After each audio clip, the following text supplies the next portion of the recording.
हमारे जवान जो शहीद हुए उनकी सही सही संख्या क्या कुछ बताई गई या नहीं बताई गई? आज का इस वीडियो उसके बारे में ही है दोस्तों।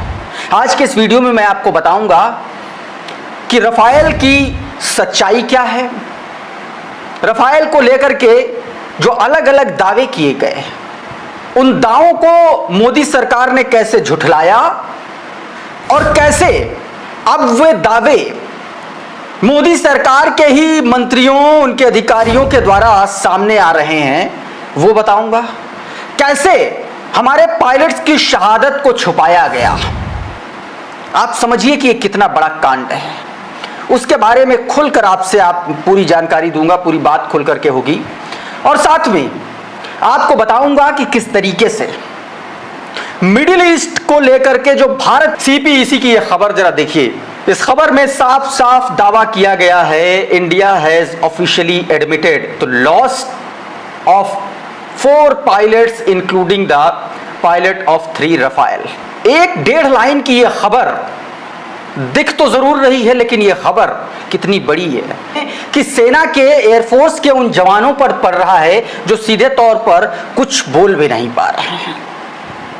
दोस्तों, ऑपरेशन सिंदूर में ऐसी कौन सी बात है जो मोदी सरकार ने छिपाई और अब उसका काला सच सामने आ गया है? दोस्तों, क्या मोदी सरकार के द्वारा चलाए गए ऑपरेशन सिंदूर में यह झूठ बताता है मोदी सरकार का कि उसने अपने ही सेना के पायलट्स को, उनकी शहादत को इतने दिन तक छुपाए रखा, मानने से इनकार करती रही, पूरा विपक्ष कहता रहा कि हमको बताइए कि कितने रफाल हमारे गिराए गए, हमको बताइए कि हमारे पायलट्स को कोई नुकसान हो तो नहीं हुआ। लेकिन यह सरकार, इसके नफरती चिंटू, इसके नफरती सांसद, इसके 2-2 कौड़ी के 2-2 रुपल्ली के जो ट्रोल है ना, उन्होंने इस शहादत पर भी पर्दा डालने का काम किया है। यह है इस मोदी सरकार का घटिया कृत्य, काला सच, और यह है इनका असली राष्ट्रवाद। जिसको ये राष्ट्रवाद कहते हैं वो सीधे तौर पर इसको देशद्रोह माना जाना चाहिए। सवाल पूछने पर देशद्रोह लगा देने वाली सरकारों को इस देशद्रोही सरकार से यह पूछना चाहिए कि आखिर हमारे पायलट्स की शहादत को आपने इतने दिन क्यों छुपाए रखा और इसके लिए आपको क्या सजा दी जानी चाहिए, ये इस देश के नागरिक तय करें। लेकिन एक बात सच है कि हमारे देश के शहीदों को, उनकी शहादत को छिपाया गया, और यह बात, यह खबर इस बात की तस्दीक करती है कि हमारे 4 रफाल और 4 रफाल के 3 पायलट, इसके अलावा एक और फाइटर पायलट हमने इस जंग में खोया। लेकिन सरकार ने माना ही नहीं। आप सरकार की निर्लज्जता, उसके कठोरता, और आप समझिए कि अपने देश के लोगों के प्रति उसकी जवाबदेही का जो काला सच है वो आप इस खबर में देख पाइएगा। दोस्तों, ये 1.5 लाइन की खबर उसी सच को उजागर करती है कि दरअसल ये सरकार जिस राष्ट्रवाद की बात करती है, जिस सेना की बात करती है, जिस भारत भूमि की बात करती है, ये सरकार दरअसल उसी की सबसे बड़ी दुश्मन बन बैठी है। क्योंकि ना तो इसकी जवाबदेही अपनी जनता के प्रति है, ना तो विपक्ष के प्रति है, और ना ही अपने जवानों के प्रति है। अगर होती तो इस शहादत को इतने दिन तक छिपाया नहीं जाता। दोस्तों, यह अपने आप में बहुत बड़ी खबर है। पूरा विपक्ष जब सवाल कर रहा था तो यह सरकार पाकिस्तानी करार दे रही थी, जयचंद करार दे रही थी, पाकिस्तानी करार दे रही थी। सरकार की निर्लज्जता का इससे उत्कृष्ट उदाहरण दुनिया के किसी भी देश की राजनीति में आपको देखने को नहीं मिलेगा। दोस्तों, तो क्या ट्रंप और मोदी के रिश्ते अब इतने बिगड़ चुके हैं कि भारत के हर मामले में ट्रंप सीधी टांग अड़ा रहे? और क्या यह बात सच है कि आज की तारीख में ट्रंप भारत के प्रधानमंत्री, दुनिया के सबसे बड़े लोकतंत्र के प्रधानमंत्री से कहीं ज्यादा पाकिस्तान के एक जनरल को ज्यादा तरजीह दे रहे? पिंडी में झंडा गाड़ देंगे, काहे गाड़ देबो? यहां जगह कम है क्या? We are currently in negotiations with Russia to get 2 S-400 systems by the end of August, which we lost to Chinese missiles on 10th May. जब राहुल गांधी ने इस बात की चेतावनी दी कि इस सरकार की वजह से चीन और पाकिस्तान एक साथ आ गए हैं, तब उन्हें देशद्रोही करार दिया गया।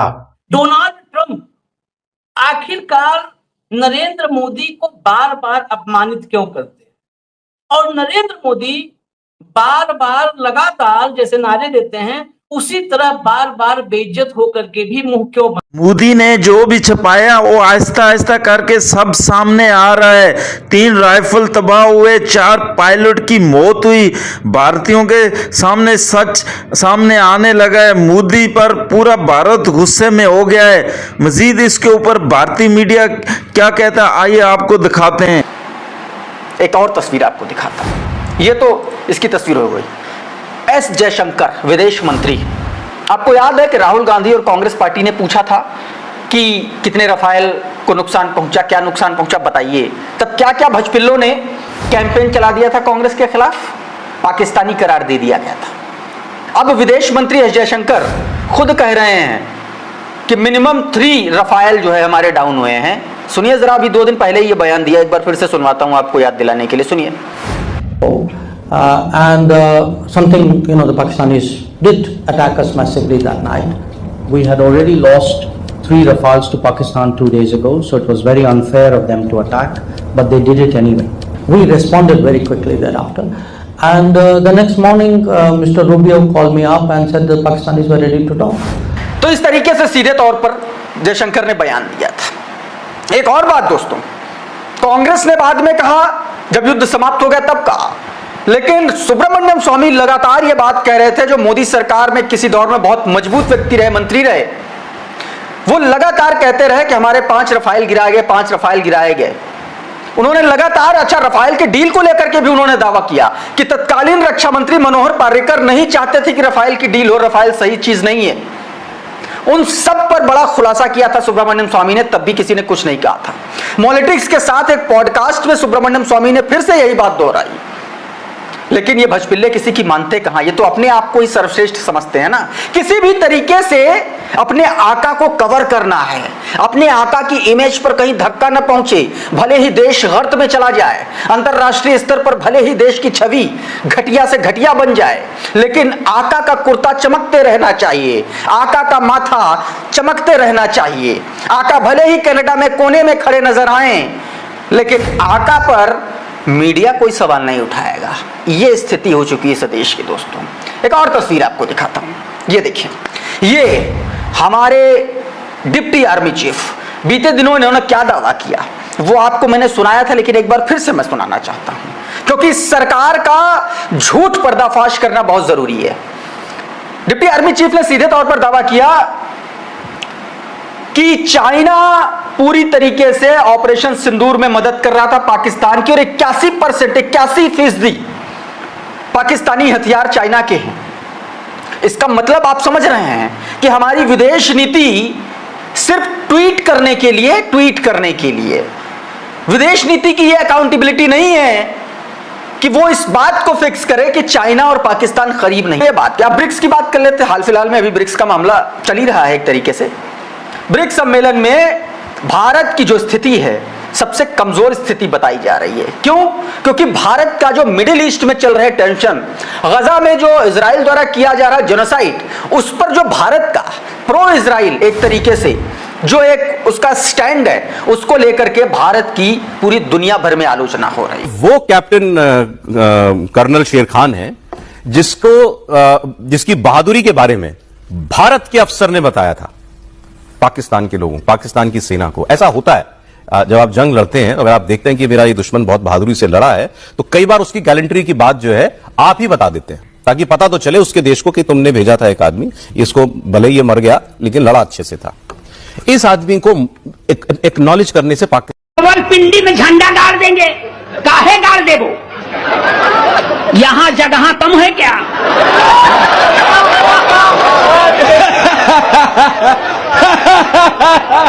जो काम यहां करना चाहिए यहां नहीं, पाकिस्तान जाएंगे, झगड़े की जड़। मैं आपको बता दूं कि पाकिस्तान बड़ी तैयारी में, और पाकिस्तान को हल्के में लेना हमारी सबसे बड़ी बेवकूफी है। गोदी मीडिया ने भले ही हमें एक दिन के लिए एहसास करा दिया था कि हमने इस्लामाबाद में कब्जा कर लिया है, लेकिन सुबह सूरज निकलने से पहले हमारा भरम भी बिल्कुल टूट गया था और हमारा मुंह काला गोदी मीडिया ने करवा दिया था और पूरी दुनिया में अंधभक्त और मोदी सरकार को जिल्लत का सामना करना पड़ा। ऐसे में अब समझना यह चाहिए कि पाकिस्तान बिल्कुल भी ठंडा नहीं है, बहुत गर्मजोशी से भारत के खिलाफ एक्शन में है। ताजा रिपोर्ट से यह खुलासा हुआ है और मैं आपको बता भी चुका हूं कि मोदी सरकार ने अपने फाइटर जेट को आदेश दिया था अपनी सेना को कि आप पाकिस्तान की मिलिट्री बेस को निशाना नहीं बनाएंगे, लेकिन हुआ यह कि पाकिस्तान ने पलटकर हमारे फाइटर जेट मारकर गिराने शुरू कर दिए। इंडियन कमांडर ने इस बात को माना है और पूरी दुनिया में अब यह बात आम हो गई है, इसमें कोई लड़ाई और बहस की गुंजाइश नहीं है।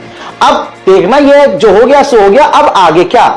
पाकिस्तान बिल्कुल ठंडा नहीं हुआ है, पाकिस्तान बड़ी ही खतरनाक नीति अपना रहा है। आपको बता दूं कि पाकिस्तान ने चाइना के जो नए हेलीकॉप्टर हैं Z-10ME, जी हां, जो अभी हाल फिलहाल में उसने चीन से लिए हैं, चुपके से बिना आधिकारिक यानी ऑफिशियली अनाउंस भी नहीं किया है और भारत के बॉर्डर पर तैनात कर दिया है। अब आप पाकिस्तान को भिखारी कहते रहिए, लेकिन पाकिस्तान ये कर रहा है और पाकिस्तान को चाइना जासूसी जहाज देने को तैयार भी। हुआ ये था कि पाकिस्तान को पिछले 4 साल में, पिछले माफ कीजिएगा 3 साल में 2022 के बाद से उसके पास चाइना के हवाई जहाज आए हैं J-10 नाम के, जो कि उससे पहले नहीं होते थे। पहले पाकिस्तान भारत से जब लड़ाई करता था तो F-16 हवाई जहाज लेके लड़ाई करता था। बालाकोट में भी जब हमने हमला किया था पाकिस्तानी ठिकानों पर, तो पाकिस्तान की ओर से बचाव करने के लिए उनका हवाई जहाज जो उतरता था हवा में भारत को टक्कर देने के लिए, वो F-16 होता था। F-16 में जो एयर टू एयर मिसाइल है उसकी मारक क्षमता 50 किलोमीटर है। हमको लगा था कि अभी भी F-16 ही है, लेकिन इस बीच में हुआ ये कि पाकिस्तान ने चाइना से 2022 में 20 जहाज खरीद लिए J-10 नाम के, जिसमें PF-15 नाम का मिसाइल लगता है, जिसकी मारक दूरी 150 किलोमीटर है, जिसके साथ भारतीय वायुसेना का सामना इससे पहले नहीं हुआ था। अचानक 7 मई को जब सामना हुआ तो स्वाभाविक है कि आपको एक नए चीज से एक नया बाउंसर आपके ऊपर आया होगा। इसीलिए चीफ ऑफ डिफेंस स्टाफ का कहना है कि इस तरह की चीज हुई है, इसमें कोई बहुत बड़ी बात नहीं है। ये राजनीति, इसमें केवल बीजेपी अपनी क्या कहते हैं झूठी शान को बचाने की कोशिश कर रही है, ऐसा मुझे लगता है। आसिम मुनीर ने भारत को धमकी दी है। जी हाँ, आसिम मुनीर जो कि अब प्रेसिडेंट बनने के सपने देख रहा है, उसने नेशनल डिफेंस यूनिवर्सिटी इस्लामाबाद में दिए हुए एक लेक्चर में साहब भारत को बड़ा धमकाया और कह रहा है कि ये जो सब बातें कर रहे हैं डिप्टी COAS, हमारे chief of army staff, deputy chief of army staff Rahul Singh ji ने जो कहा कि भाई चाइना से लाइव इंटेलिजेंस मिल रही थी पाकिस्तान को और टर्की से मैन पावर, जिसको कहते हैं मैन विद मशीन मिला था और इस तरह से एक ये 3 पावर्स की एक एक्सिस थी भारत के विरुद्ध। तो इसमें कहा कि ये सब जो है ये ख्याली पुलाव है, ये ख्वाबों की उड़ानें हैं और ये सब चीजें जो की जा रही है वो भारत जो कर रहा है वो इसलिए किया जा रहा है कि जिससे कि पाकिस्तान को बदनाम किया जा सके और पाकिस्तान की जो इंडिजिनस कैपेबिलिटीज हैं, जी हाँ, हम सब जानते हैं पाकिस्तान की कौन सी इंडिजिनस कैपेबिलिटी है। पाकिस्तान की सबसे बड़ी इंडिजिनस कैपेबिलिटी ये है कि उसको सीज फायर के लिए भीख मांगने में किसी भी और पावर की आवश्यकता नहीं है, किसी भी और एलाई की आवश्यकता नहीं है। उसको चीन और टर्की की जरूरत नहीं पड़ती सरेंडर करने से पहले। तो इसलिए यहां तक तो ये सही कह रहा है आसिम मुनीर कि भाई हाँ ठीक है, हमने अकेले सरेंडर किया है, हमको चाइना और टर्की से परमिशन लेने की जरूरत नहीं है। लेकिन बातें बड़ी बड़ी हैं। अगर हिंदुस्तान ने फिर से हिमाकत की, अगर हिंदुस्तान ने हमारे ऊपर फिर से हमला किया तो हम उसको ऐसा मुंहतोड़ जवाब देंगे कि उसको जमाने तक याद रहेगा। जी हाँ, अभी भी याद आ ही रहा है। सवाल वही आ जाता है, क्या सुब्रमण्यम स्वामी सही बोलते हैं? कुछ मोटी फाइलें हैं या और भी बहुत सारी चीजें वो कहते हैं। वो तो क्या क्या कहते हैं वो हम लोग रिपीट करने में भी थोड़ा सा सोचते हैं। जो बातें वो बोल जाते हैं, बता देते हैं मोदी जी के बारे में इंफॉर्मेशन। अब देखिए संख्या शुभ पहुंच गई, 21, 11, 51 ये सब हम लोग शुभ मानते हैं सनातनी लोग। तो मोदी जी की 21वीं बार बेइज्जती की है ट्रंप ने, 21वीं बार। अब तो रोक देना चाहिए, या तो वो रोक दे, नहीं तो मोदी जी तो रिप्लाई करने वाले नहीं। और इस बार तो हद ये हो गई कि डोनाल्ड ट्रंप ने नेतन्याहू को, मोदी जी के दोस्त है नेतन्याहू, आपने देखा होगा इजराइल के बीच पर साथ में घूमते हुए, दोस्ताना निभाते हुए, नेतन्याहू को सामने बिठाया और सामने नेतन्याहू को बिठा करके बेइज्जत मोदी को किया। ये बड़ी खुशी की बात नहीं है हमारे लिए। हमारे प्रधानमंत्री, हम उनकी आलोचना उनकी नीतियों के लिए, उनकी मनमानी के लिए, उनकी हिपोक्रेसी के लिए, उनकी ऑटोक्रेसी के लिए करते हैं। लेकिन एक विदेशी राष्ट्राध्यक्ष बार बार हमारे प्रधानमंत्री को अपमानित करेगा तो प्रधानमंत्री का अपमान नहीं है, वो हमारे देश का अपमान। जिस भारत माता की बात करते हैं मोदी जी, शीश नहीं झुकने दूंगा, 21वीं बार शीश झुका है। अब या तो शीश झुका करके ये निकल ले, नहीं तो भारत के अपमान को बंद करे। पाकिस्तान के एक जनरल को ज्यादा तरजीह दे रहे हैं, जनरल को लंच पर बुलाते हैं और मोदी से कनाडा में मिलते तक नहीं। अब दोस्तों, जो सबसे ताज़ा मामला है वो भारत और अमेरिका के बीच में जो व्यापार डील है, यानी ट्रेड डील है टैरिफ को लेकर, वो है जहां पर ट्रंप कहीं ना कहीं फाइल भी उन्हीं के हाथ में, टर्म्स एंड कंडीशंस भी उन्हीं के, डील भी वही करेंगे और अपनी शर्तों पे करेंगे। इस तरह से ट्रंप का कंडक्ट रहा है अभी तक। पिछले 3 महीने से दिल्ली और वॉशिंगटन के बीच बातचीत हो रही है। कॉमर्स मिनिस्टर पीयूष गोयल वहां जा चुके हैं, एक अधिकारियों का डेलीगेशन वहां जा चुका है, टेबल पर टॉक्स हो रही हैं। लेकिन ट्रंप साहब हर बात में कोई ना कोई अड़ंगा लगा रहे, ऐसी ऐसी शर्तें रख रहे हैं कि आप सुनकर चौंक जाएंगे। ऐसी शर्तें रख रहे हैं और कभी कभी तो ऐसा लगता है जैसे अमेरिका ही नहीं, पूरी दुनिया और हिंदुस्तान, उसकी लगाम भी ट्रंप के ही हाथ में हो। और अब ऑपरेशन सिंदूर के बारे में डिप्टी सेना प्रमुख राहुल सिंह, जनरल राहुल सिंह का बयान सामने आया है, जिसमें जनरल राहुल सिंह यह कहते हैं, और गौर किया जाए कि पाकिस्तान सिर्फ चेहरा था, चीन लगातार पीछे से मदद कर रहा था। पाकिस्तान की 81% जरूरतें चीन पूरी करता है। सबसे बड़ी बात वो ये भी कहते हैं कि हमारे कई वेपन्स सिस्टम काम नहीं किए, इसे संबोधित करने की जरूरत है। ऐसा कि आपने देख लिया कि वीडियो के अंदर भारतीय मीडिया किस तरह मोदी के ऊपर तप गया है कि मोदी ने हमसे छुपाया क्यों, मोदी ने पहले क्यों नहीं बताया था कि इतने जहाज गिरे और उसके साथ पायलट भी शहीद हुए, ये हमसे छुपाया गया था। अब देखें दूसरी तरफ पाकिस्तान में ऐसा नहीं होता, वो जो भी है वो उसी टाइम सच सामने आ जाता है, सच बताया जाता है जो भी होता है। इसके ऊपर भारतीय मीडिया काफ़ी तपा हुआ है मोदी के ऊपर। मज़ीद अगर इस तरह आपने इसी तरह भारतीय मीडिया की रिएक्शन वीडियो अगर देखनी है तो हमारे इस चैनल आदि न्यूज़ को सब्सक्राइब कर लें। वीडियो पसंद आई हो तो वीडियो को लाइक और दोस्तों के साथ शेयर ज़रूर कर लें। मिलते हैं किसी नेक्स्ट वीडियो में।